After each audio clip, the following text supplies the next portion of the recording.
Dear Mount Vernon residents, crooked clergymen in Mount Vernon and greedy developers have teamed up with School Board Trustees Omar McDowell, Darcy Miller, and Edward Poteet to steal the election on May 16, 2017. The clergymen have been openly endorsing candidates for their respective pulpits in violation of their IRS 501c3 tax-exempt status. The developers have concocted a scheme to use the clergymen to build 40 buildings of low-income housing all over Mount Vernon, including Fleetwood, that will pay no taxes for the next 40 years. The Mount Vernon School District has a pending lawsuit against the City of Mount Vernon to enact a moratorium on tax-reduced low-income housing. This lawsuit is saving Mount Vernon from destruction.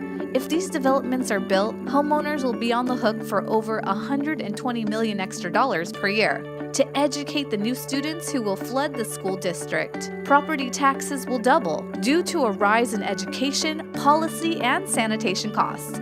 We can stop the greedy clergymen, crooked politicians, and dirty developers by coming to vote on May 16, 2017. Omar McDowell, Darcy Miller, and Edward Poteet must be stopped if there is any chance of saving Mount Vernon from financial collapse. Paid for and authorized by the Mount Vernon Urban Justice League.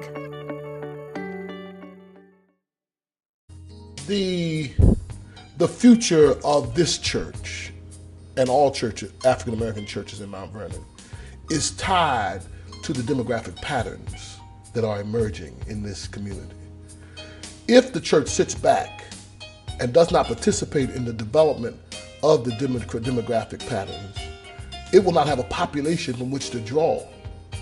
If the church does not engage in activity that provides affordable housing for its people, there will be no people. Another people will come.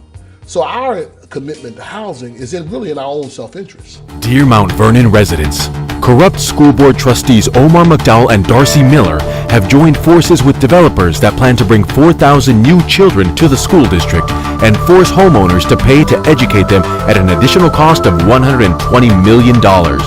Mount Vernon's current students will be forced to compete for classroom space and programs. Homeowners, already struggling to pay the highest taxes in the country, will be forced to sell their homes. Currently, 38% of Mount Vernon homeowners are in some stage of foreclosure. These housing developments will weaken an already poor infrastructure. Homeowners will experience sewer backups. The response time will dramatically increase for our firefighters, who are already doing the best they can with outdated equipment that goes back over 35 years. We must do better. Just this week, it was revealed that Omar is under investigation for violating New York state labor laws for failing to pay wages to employees of his company, Reliable Evaluators. Questions were also raised as to how Mr. McDowell can own a business while receiving Section 8, food stamps, and driving a $100,000 Cadillac Escalade and a $50,000 Mercedes-Benz. Please don't forget to vote on Tuesday, May 16, 2017.